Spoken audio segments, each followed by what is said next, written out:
The difference between the filibuster, the standing filibuster, and the zombie filibuster. Tonight we have someone who is a very sharp young lady, and she knows a lot about this stuff. Believe it or not, the filibuster is not written into the Constitution. The Senate today actually looks a lot different than it did originally at the founding of the Senate. How did things change so much? How did the filibuster come about? Our third vice president, Aaron Burr, had just murdered Alexander Hamilton in a duel.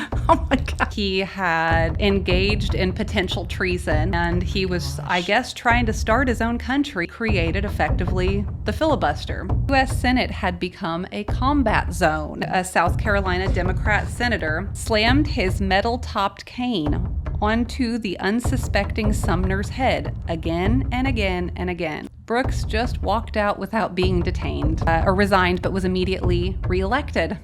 He was a hero. Rational conversations are, well, they're kind of sparse here lately. William Clark had gotten that seat by bribery. 96 witnesses came forward. He had paid people's mortgages, paid their debts, financed banks, and blatantly handed out envelopes full of cash. Nothing here. Nothing to see. Yeah.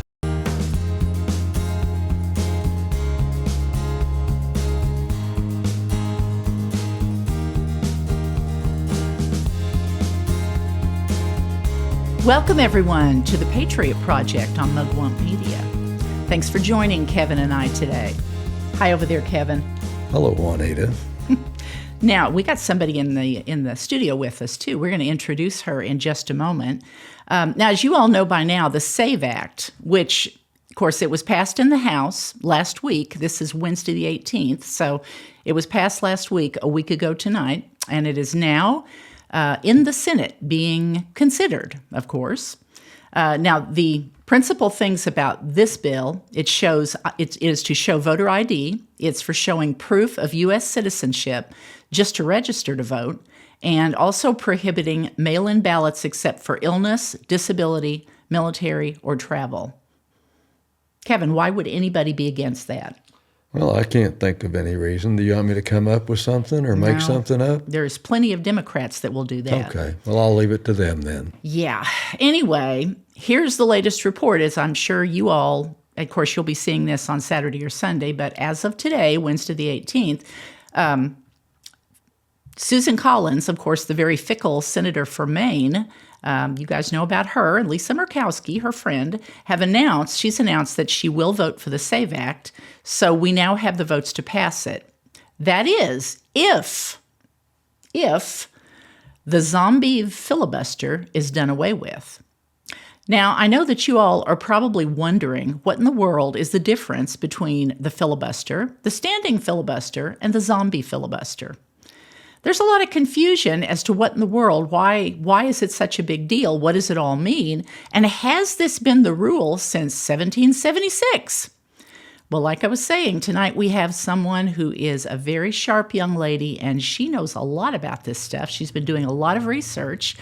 She's brought her stats and her whiteboard with us, and tonight she's going to enlighten us with the crazy, tumultuous history of the usually contentious and dysfunctional U.S. Senate and the filibuster. Welcome, Aileena. Hi, thanks for having me. Welcome, You bet. Aileena. Glad you could make it. Mm-hmm. Tell us a little bit about what you have discovered about the filibusters. Yeah, so I knew a little bit, but I've spent the last couple of weeks trying to understand a little bit more, and I was surprised at how deep it all goes. Believe it or not, the filibuster is not written into the Constitution. Some people might be surprised by that. You're kidding. No, it's not. No, the Senate today actually looks a lot different than it did originally at the founding of the Senate. So to understand it, you kind of have to go back even pre-Constitution. You need to go back to the Articles of Confederation and understand what was going on at the time, what was going through our founding fathers' thought process. Mm-hmm. So the Articles of Confederation was our first constitutional document after the Revolutionary War, and they were weak. We were having issues because of the supermajoritarian requirements. It took 9 out of 13 votes there was one delegate from each state, and it took 9 votes to even get anything done. So they were having a difficult time to pay their bills, to pass any kind of legislation. If you wanted to amend the articles, you had to have all 13 states on board. Wow. So they initially went into the Constitutional Convention with the intent of amending the articles, but they quickly realized that wasn't going to happen. So Yes. they ended up drafting our Constitution. So with the lessons they'd learned and a lot of experience in the room, everybody, they were brilliant. They had time to really dig deep into what worked, what didn't, historically, what things ended up causing nations to fall.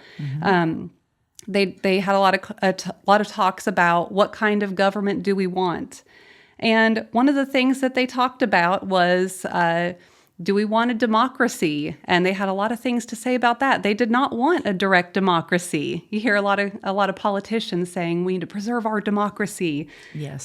They Drives didn't want me that. nuts. Yeah. Oh, yeah. No, Benjamin Rush, actually, he referred to simple democracy as the devil's own government. Amen. Yeah.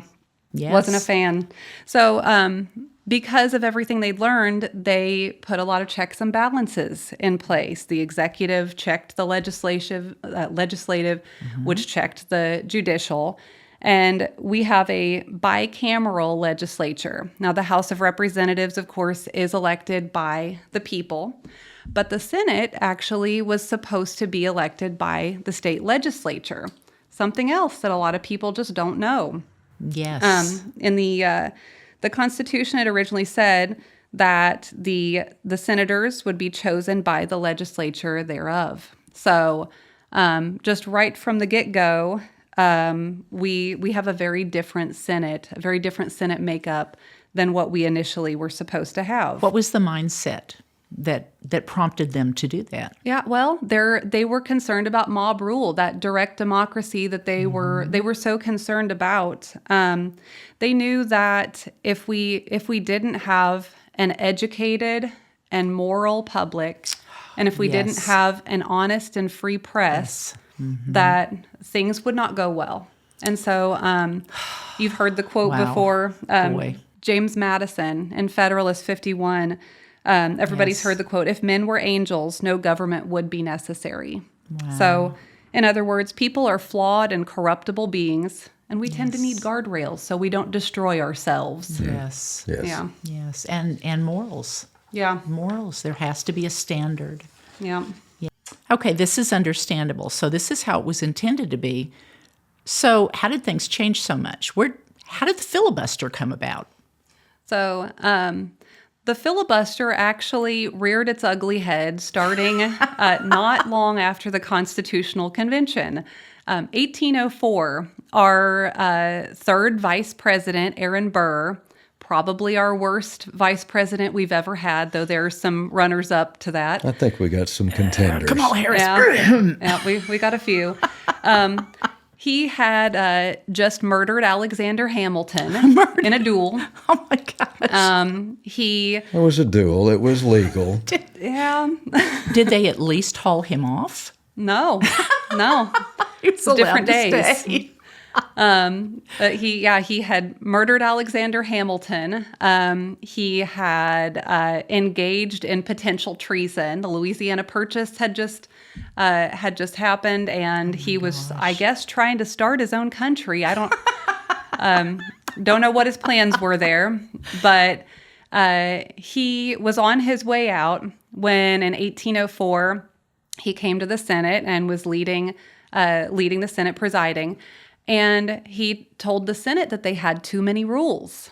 And he said, we need to get rid of the previous question motion, which basically said that when senators are out there debating and talking, that you can shut down the debate with a simple majority vote.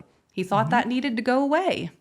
So that was how he went out, as he created effectively the filibuster. So just a way to shut the people up. To shut him up. Mm-hmm. Yeah. That was now gone. So interesting. What ensued after that, the 1830s and 40s, a lot of spirited debate monopolized the floor without the ability to call a vote to say enough, stop. Yes. And you had the Whigs and the Democrats were the two main parties then, having unlimited debate, no end to their debate.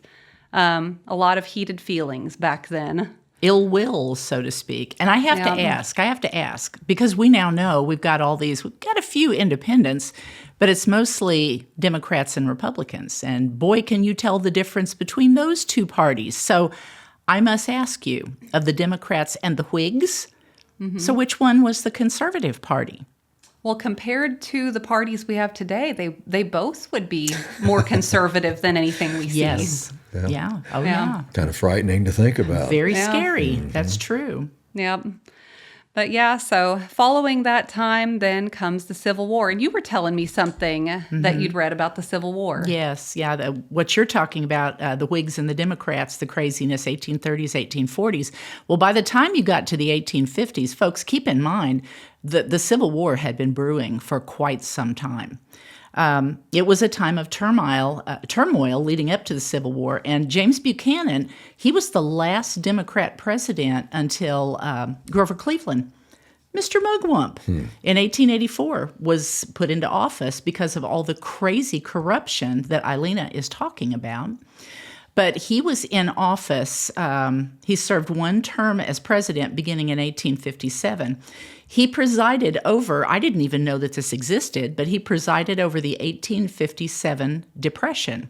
So apparently they were not only having a lot of turmoil, social turmoil among them, but the country itself was going through a time of financial issues. And he was president at the time of the controversial Dred Scott decision. And of course, if you guys remember that, in the 1850s, Dred Scott was a slave. And just to show you that the Supreme Court sometimes is not right, basically when they ruled that slaves were 3/5 of a human being. So, which was shameful, obviously. Sounds like a backroom deal come out in the public and didn't get stopped. Right. He also oversaw the secession, one by one, of the southern states. So you get the picture. This was a very tumultuous time, very, in many ways, a shameful time and very upsetting for the public in general and for the politicians. As a matter of fact, Buchanan's detractors basically say that he just sat back and watched it all happen. And of course, like I said, he was a Democrat. Just over 5 months after Lincoln became president, the Civil War began, and the years following the Civil War were marked by lots of corruption. The 14th Amendment was good because it did facilitate the freeing of the slaves, but it had unintended consequences. Because the Southerners were all considered to be treasonous, basically they were insurrectionists, it basically wiped out all the Southern politicians. So you had people with money, carpetbaggers and others, that basically just went on down, took over the South, and started calling themselves Republicans and being in the Senate and in the House. Come up with their own version of Reconstruction. Yeah, yeah. So, I mean... Recorruption, I think, would be a better term. Yeah. They basically, bad actors with money came in and took advantage of the chaos. Yep. This lasted all the way through the 1800s, the Mugwump era, what we talked about, whenever we first started the show, the Mugwumps. Aileena had some crazy stories too. Man, slavery, there was a lot of feelings one way or the other in the House and the Senate at that time. Oh, yeah. What was one of the stories you were telling me this afternoon? Yeah, no, I was perusing the Senate website, which actually has a lot of interesting history that I hadn't heard of before. And I found a story from May 22nd, 1856. The U.S. Senate had become a combat zone, it said. A member of the House of Representatives entered the Senate chamber and savagely beat a senator into unconsciousness. Wow. Senator Charles Sumner, a Massachusetts anti-slavery Republican, had addressed the Senate just days earlier. It was called his Crime Against Kansas speech. Well, apparently, he had insulted the representative's cousin. I think it was his cousin. It was a small world back then. Was. So Representative Preston Brooks, deeply offended by the personal attack on his relative, he was a South Carolina Democrat senator. He slammed his metal-topped cane onto the unsuspecting Sumner's head again and again and again. Wow. While Sumner was pinned behind his Senate desk. And bleeding profusely, Sumner was carried away while Brooks just walked out without being detained. Wow. The crazy thing is that both of those men went home heroes. Things had gotten that bad as far as the ability for the senators, the representatives, for everyone to talk to each other and citizens in general. People were not talking. They were resorting to violence. Yes. Oh, my goodness. Brooks had resigned immediately, but was immediately reelected. He was a hero at home. While Sumner recovered slowly, he couldn't return to his full Senate duties for 3 years. This was considered to be a major turning point in the breakdown of reasoned discourse. Yeah. No, wait a minute. The guy who did the beating? Yes. Now, what did you say he was? He was a Democrat. Well, he resorted to violence. There you go. Well, we've seen a little bit of a replay of that in recent Boy, times. howdy, It's kind of haven't frightening. we? Yeah. We've even had a cane being swung around. I know. Didn't contact anybody, but it was threatening. Right. That's right. I remember that guy. Oh, my goodness. Yep. Holding his cane and yelling. Rational conversations are, well, they're kind of sparse here lately. It's concerning. It is concerning. But you were talking about the corruption. Yes. The corruption in the Senate had gotten bad after the Civil War, leading up into, right around turn of the century. It had gotten so bad, I found one particular case that was just crazy. William Clark. He's one of many who supposedly bought their seats in the Senate, but this is the reason that things ended up redone with the election of senators. So William Clark was a copper mining, they called him the Copper King, and he was a robber baron, unethical man who... Had a lot of men like that in that era. Yeah. You could compare him probably nowadays to... big pharma or big farming or, an executive that pushes his weight around, pushes his money around. But he had lost his run for the Senate seat in Montana in the 1890s. So I guess he just came back with more money and tried again. Well, he ended up succeeding, and the Montana state legislature appointed him to a seat. This was in 1899. Well, on the same day that he was appointed, his opponents came forward and said that he had gotten that seat by bribery. So the Senate went ahead and launched an investigation into this. They referred it to the Committee on Privileges and Elections. 96 witnesses came forward. The bribes ranged from their day, $240 to $100,000. So I looked up the translation to today's money. Modern day value between $9,000 and $3.8 million per bribe. Wow. He had paid people's mortgages, paid their debts, financed banks, and blatantly handed out envelopes full of cash to buy his seat. Now, how do we know this isn't conspiracy? That's what I've been told that... Oh, never mind. I better leave that alone, hadn't I? Conspiracy theory? Well, it's kind of in history. This was on the Senate website, right? Yeah, it is. All those But then witnesses. again, right. Yeah. Right. Nothing here. Nothing to see. Nothing to see. But he had resigned, but they went ahead and installed him anyway. He resigned, but they put him right in. So he served one term and then went back to being a Copper King, I guess. Robber baron. Oh, my gosh. Yeah. Oh, my goodness. And that wasn't the only case of corruption. There were a lot. But it had gotten so bad. Mark Twain had actually written in one of his books, he had a character I believe it was based on William Clark. It was a senator who had attempted to buy his seat. And there was a series of investigative articles that came out in 1906 called Treason of the Senate. And basically, it was a series of articles just exposing and trying to shape public opinion to let people know that this was going on. Yes. And by 1902, there was a fist fight on the Senate floor from senators. A senator, I guess, had accused another senator of being bought. And they might both They may have both been guilty. Who knows? They might. But yeah, it was just, there was no faith really in the institution. No. Yep. And in 1911, Representative Victor Berger on the House, he was so frustrated, he actually called to just abolish the Senate altogether. They had been working out trying to reform the Senate, but every time they'd send a bill to the Senate to try to reform it, imagine that, they didn't want to reform the Senate, where they had probably all bought their seats, or a lot of them had. That's right. In the first place. Just like the SAVE Act, if that's how you got in office, why would you change the rules? Yeah.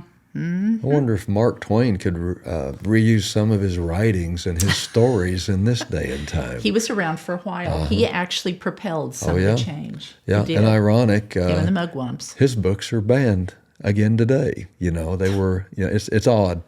Yeah. It's interesting how the characters that were part of being Right. against those things kind of, well, let's just say they didn't get the credit they probably deserved. That's Yeah. very true. I like Very Mike true. Lindell. I have to mention him. I wonder 100 years from now what in the world they're going to be saying about him. Right, about him. He'll have some fans for a long time.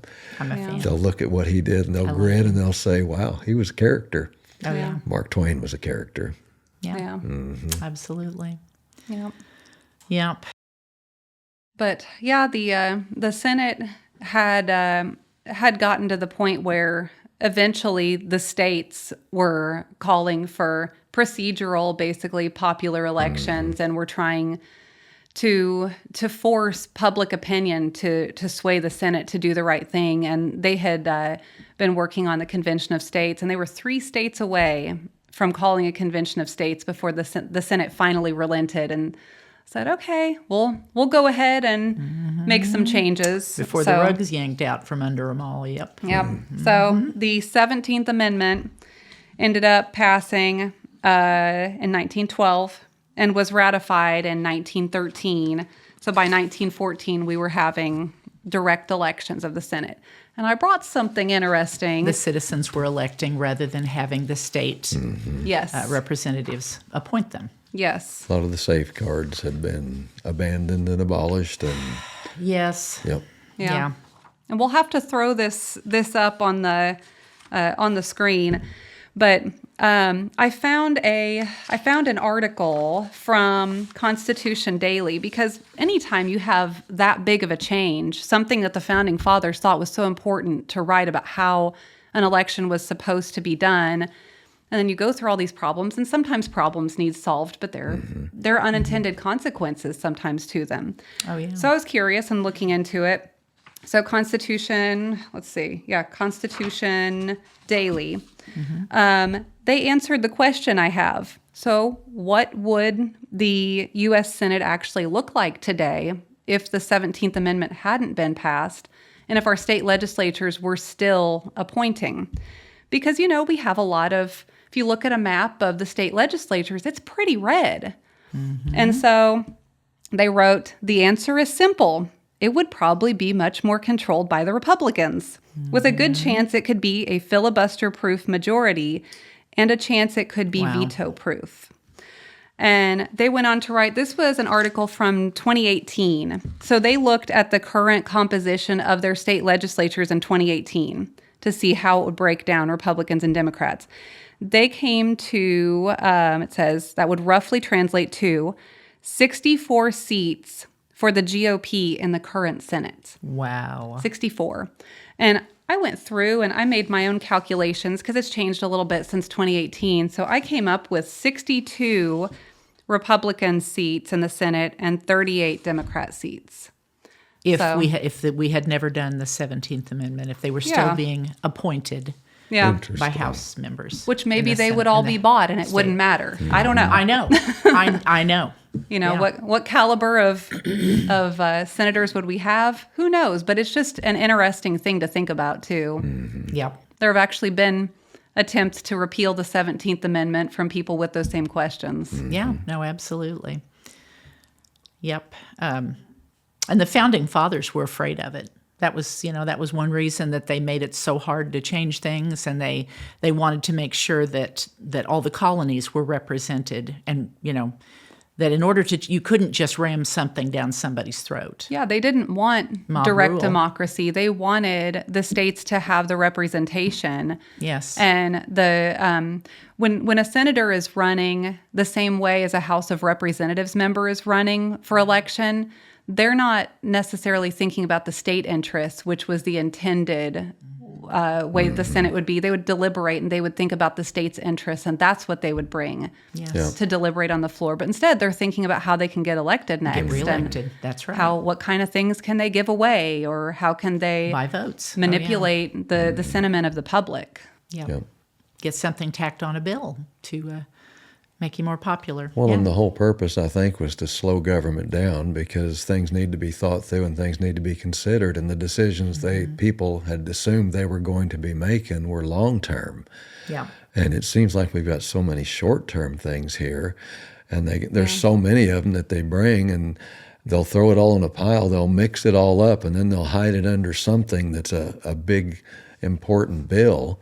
And then what goes through, there's no way anybody could have read it, and now we've got a bunch of garbage, just basically a trash can lid full of junk that gets voted on. And who knows what got voted on? Who knows what got passed? So I'd say there's things years ago that got passed that we still haven't figured out that are causing us harm. Yeah, absolutely. Nationally and in the states, the state of Missouri, that's definitely going on. Yeah. We don't need a bill for everything. The basics that freedom. Not everything's an emergency. That's right. And some things need slowed down and thought about, and when there's an emergency, 9/11 when the towers came, there was so many decisions made so quick. And then COVID came, there was so many decisions made so quick, and I don't know that we've healed over either one of them yet. Still. Yeah. Unintended consequences, like Wanetta said. But no, this kind of gets us, though, to the filibuster now.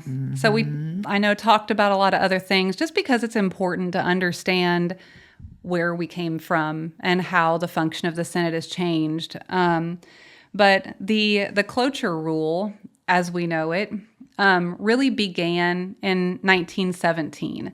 So cloture, basically what that means is reversing what Aaron Burr had gotten rid of in 1804. Yes. So that's the ability to end debate. So when someone filibusters, you can shut down debate and move on to a vote. So 1917, what's going on in the world? World War I. And in the U.S. Senate, they were debating whether or not they would arm U.S. merchant ships against the German submarines. And there was about a dozen senators that were filibustering and just killing the bill, and they ended up killing the bill. Woodrow Wilson was president at the time, and he was upset by that. So he called a special session, brought him in, and he said, this is your patriotic duty. He framed it as, this is national security, your patriotic duty. And he said, enough's enough. We've got to get something done. Enough of this debating endlessly. So he got a deal done to get cloture, which is good because you don't need endless debate. But the minority party, which was the Republicans at the time, they got something out of it. They got a supermajority requirement in order to end to do the cloture, to end the debate and move on to a vote. At the time, it was 2/3.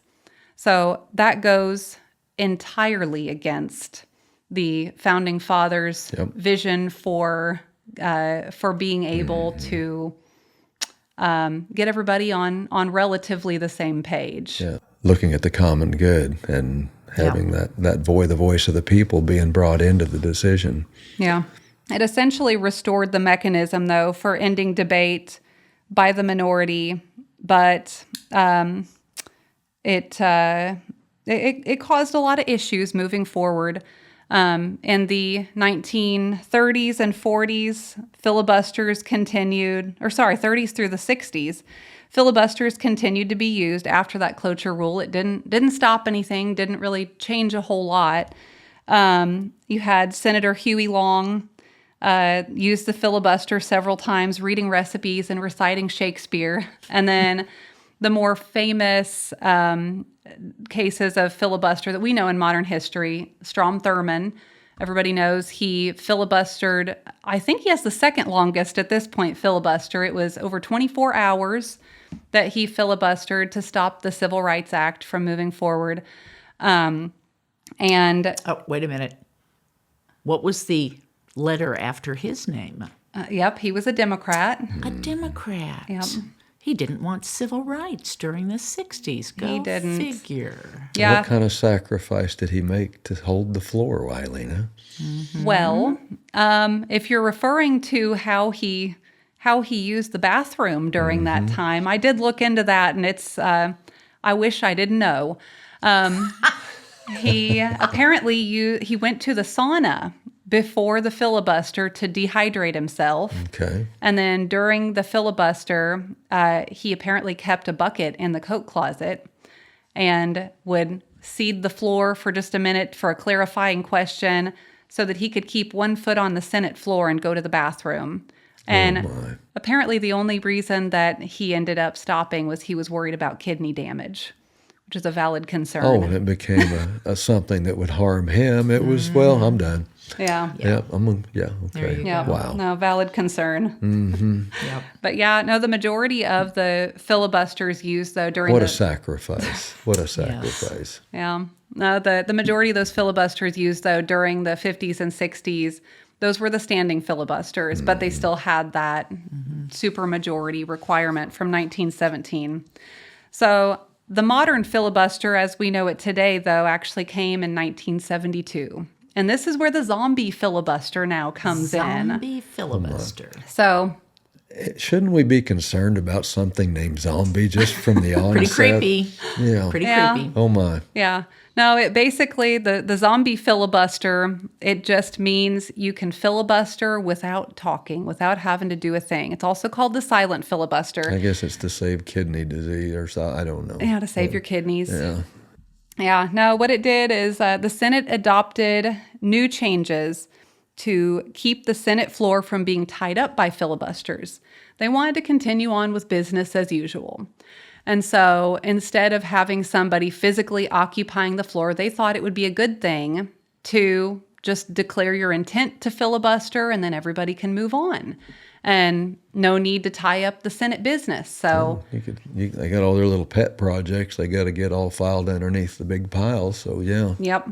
And the unfortunate consequence of that is, and we'll have to put this up on the screen, is we've got, here, I've got it right there actually, the filibuster and cloture records that you have since 1917. You can see from 1917 all the way up to right there where you see 1972. Looks like the silver chart from last month just kind of shot right up there, Shot didn't right it? Yeah. up there. Yeah, not a whole lot. It happened here and there, but then 1972, you see a huge spike, and it just continues increasing and increasing and increasing. Yep.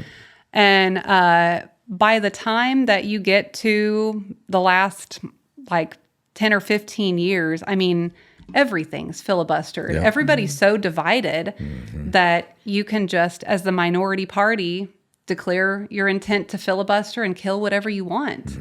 And that's a dangerous place to be because that's how Yes. the way it was initially set up. We were supposed to have clear duties between the different branches of government, but now they can't get anything done. So everything's done by executive order. Backroom Yes, deals yes. and yep. Yeah, which Executive weakens. orders. That's how we're yeah. ruled, basically. It President weakens us. changes, you change everything again, over Yeah. and over, and And it costs Yep. them nothing. Yeah. Basically, Yeah. I was listening to Mike Lee today, and he said, you know what?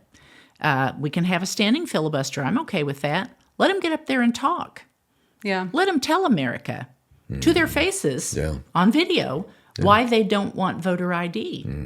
You know, let them get up there. They're going to make why they themselves don't look want law foolish. and I order, why they agree. don't want Yeah.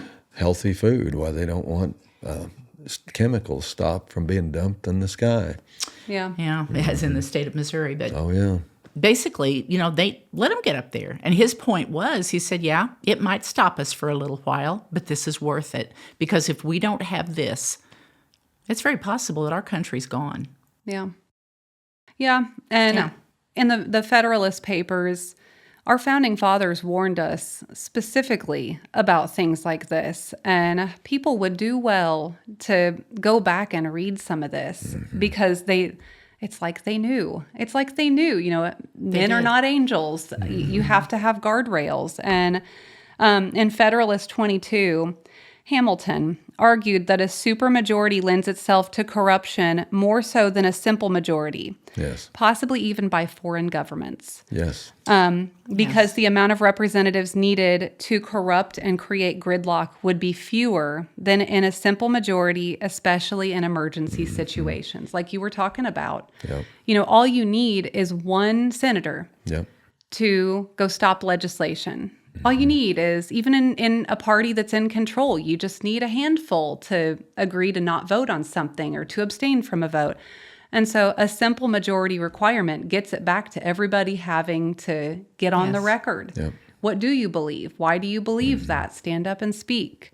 Federalist 58, he points out that in cases of emergency, the minority party could extort unreasonable indulgences.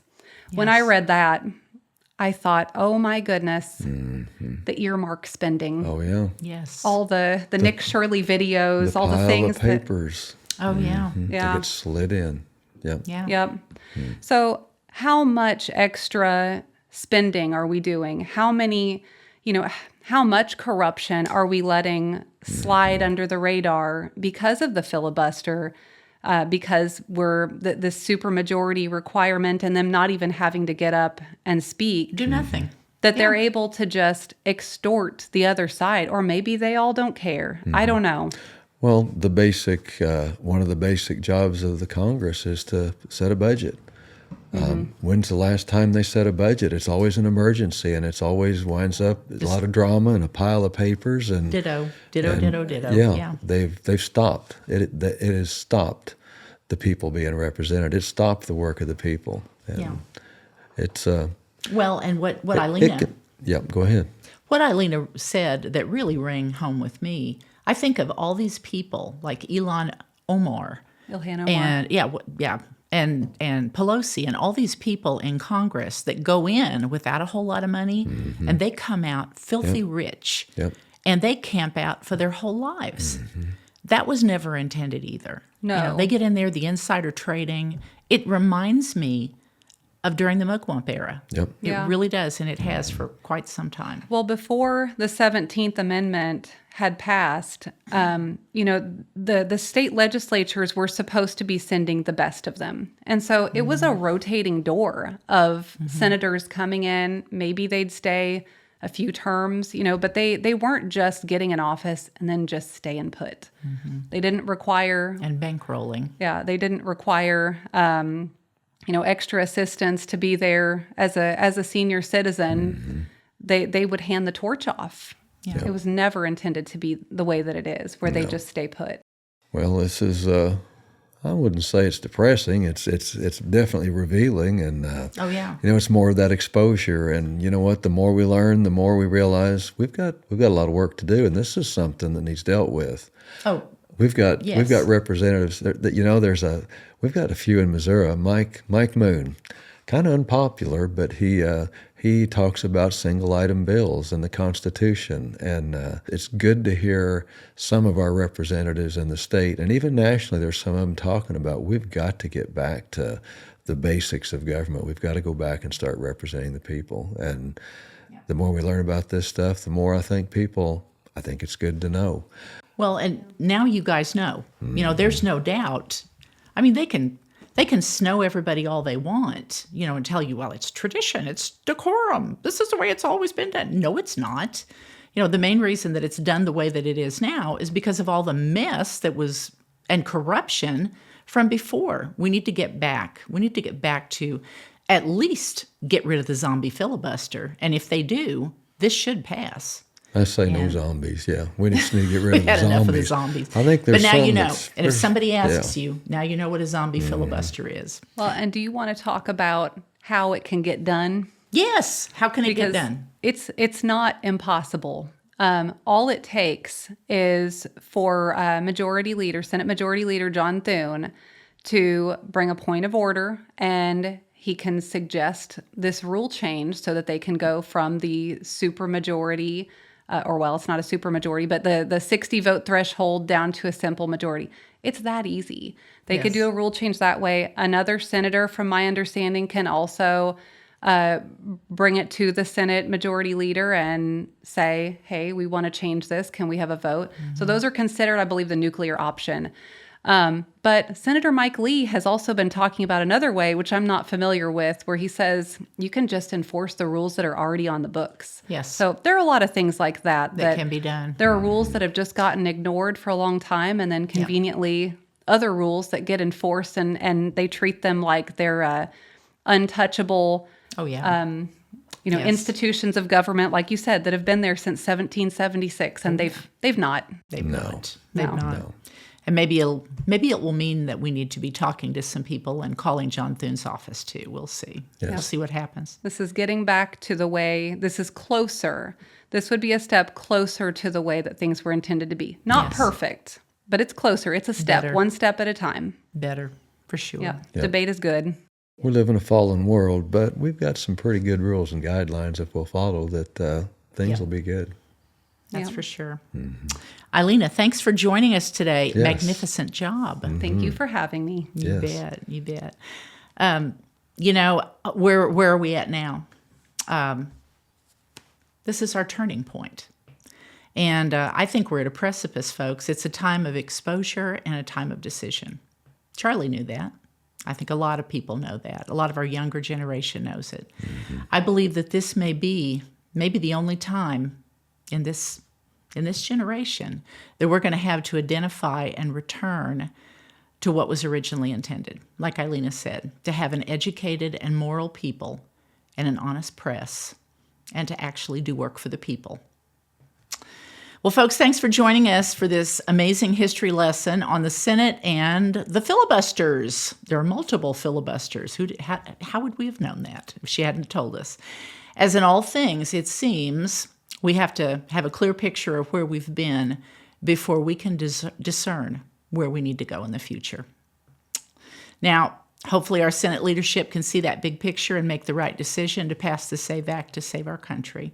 Folks, we'll be back again next week, and we'll bring you more news, more conversation, hopefully more encouragement.